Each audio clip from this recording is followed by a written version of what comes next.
They told you God was somewhere far away, up in the sky, behind the clouds, watching from a distance.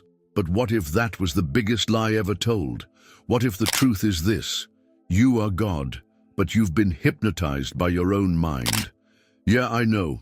It sounds crazy at first, but take a second. Look around. Has life ever really felt the way it should? Or has something always felt off, like you were meant for more but couldn't quite access it?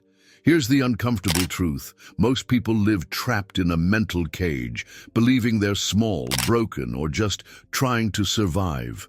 That's not living. That's spiritual amnesia. The mind feeds you stories, doubts, fears, and you believe them. But you're not your thoughts. You're the one watching them. And when you wake up to that, reality begins to bend. Fast. This video isn't for the faint of heart. It's for the man who's tired of the game, ready to unplug, curious enough to question everything. Because once you see through the illusion of separation and tap into divine consciousness, there's no going back. And guess what? That version of you, the real you, has been waiting all along. 1. The illusion of separation, the greatest lie ever told. Since birth, people are bombarded with the idea that they are separate from others, from nature, even from divine consciousness itself. This belief creates fear, competition, and the constant search for something outside to make them feel whole. But what if separation was never real?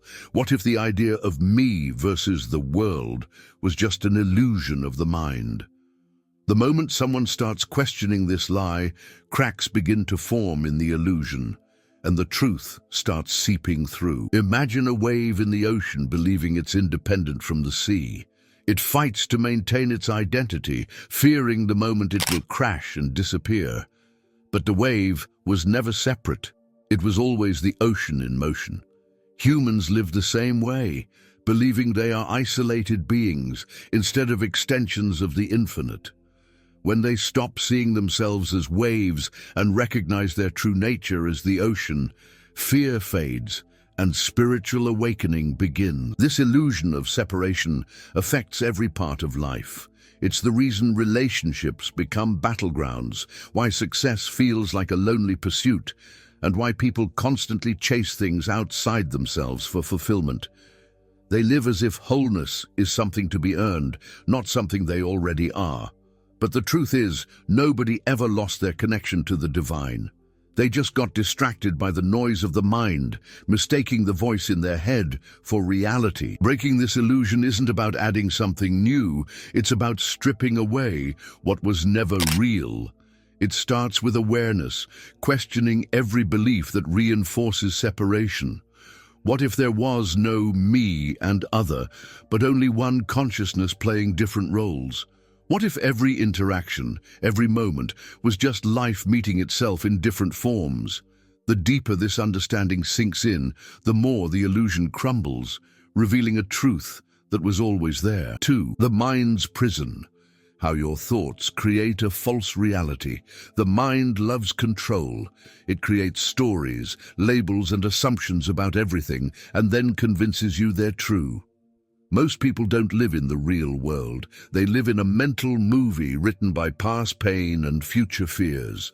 Thoughts like, I'm not good enough, I'll never make it, or people can't be trusted become invisible prisons. The problem isn't that the mind lies, it's that people believe it, and that belief shapes their entire experience. Think of someone who never applies for a job he wants because his mind says he's unqualified. Or a man who won't open his heart again because his mind says all love leads to pain. These aren't facts, they're stories. But if repeated long enough, they become someone's reality. The mind has no power unless it goes unchecked. The moment awareness steps in, the illusion begins to lose its grip. This is where conscious creation starts to show up. You begin to notice the difference between the voice in your head and who you really are. That stillness behind the noise, that's you. That's divine consciousness observing the show. One powerful practice is journaling your dominant thoughts for a week.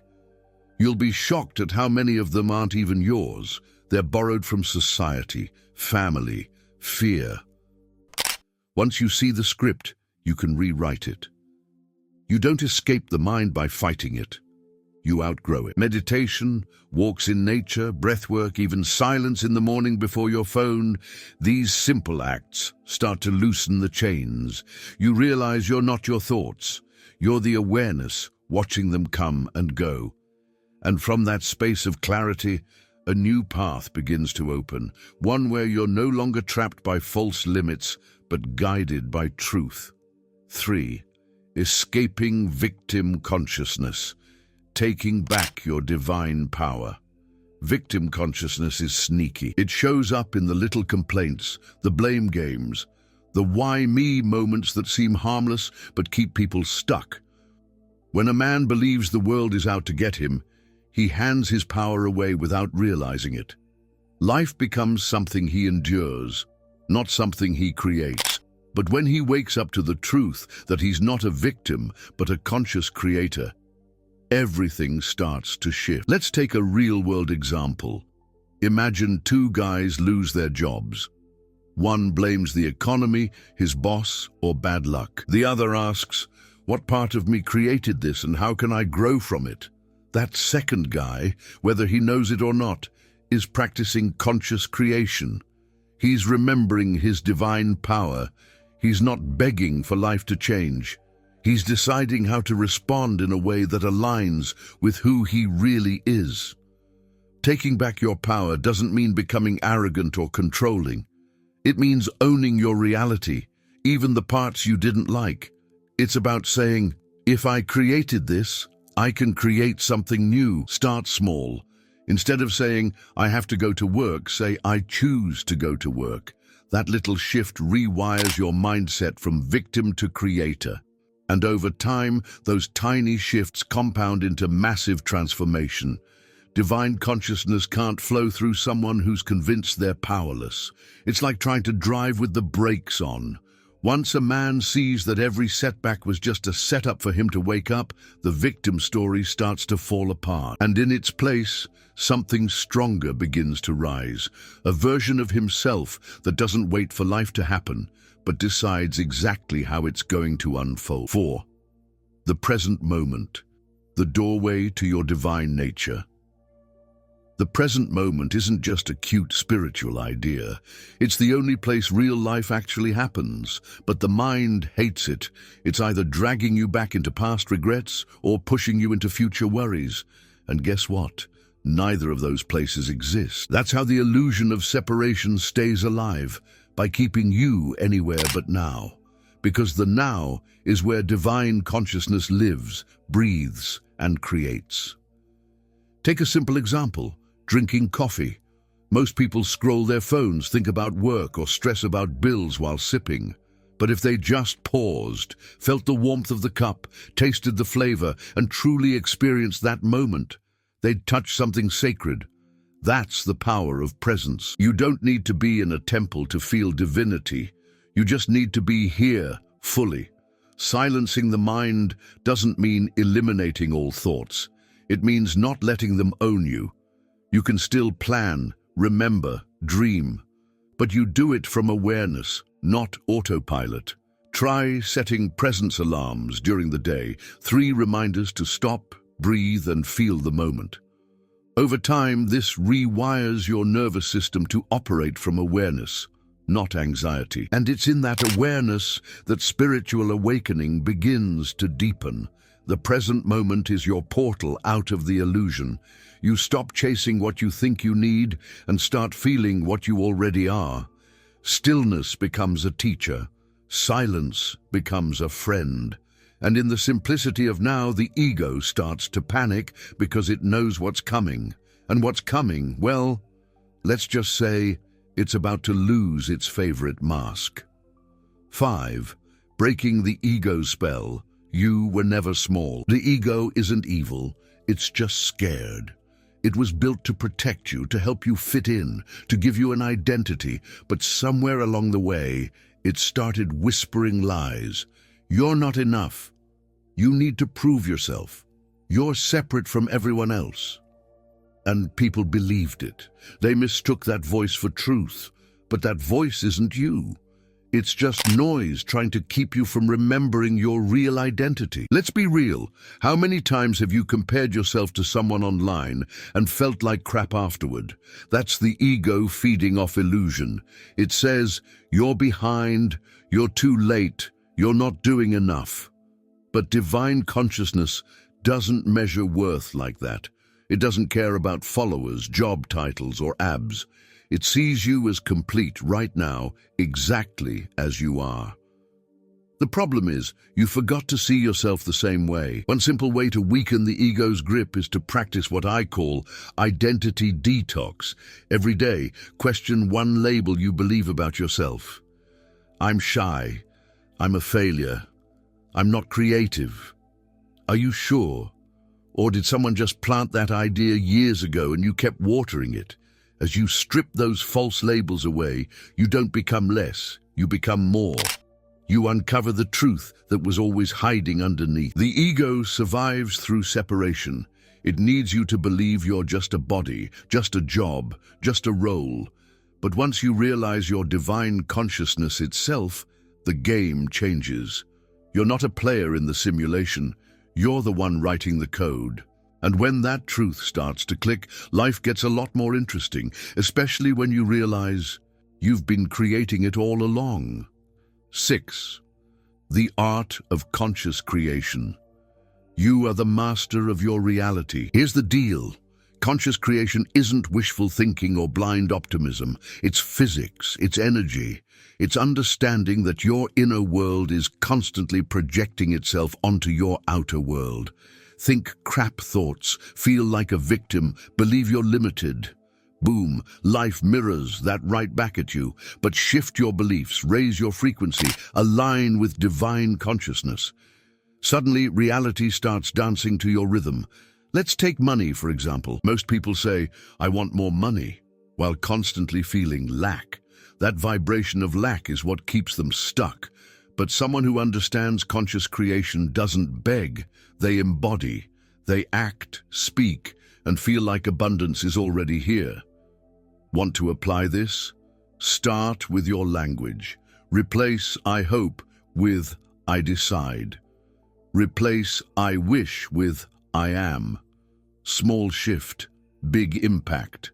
Conscious creation is about alignment. If you say you want love, but keep choosing people who treat you like an option, there's a mismatch. If you say you want peace, but keep watching the news 24/7, there's a conflict. Alignment means your thoughts, feelings, and actions are walking in the same direction. A good tip?